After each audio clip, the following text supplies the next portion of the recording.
How to fix laptop overheating problem. If your laptop is overheating, it can slow down performance and damage hardware over time.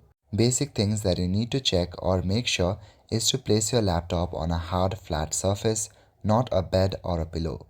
Also, you can use an external cooling pad. Avoid direct sunlight or hot rooms while using your laptop.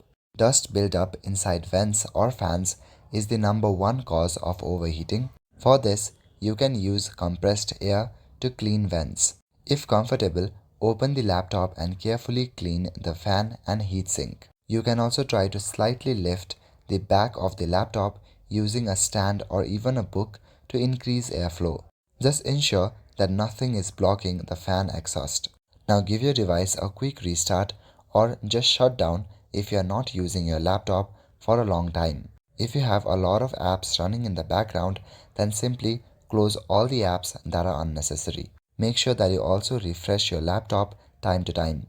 By following all these safety measures, your overheating problem should be fixed. That's all for today. Thank you.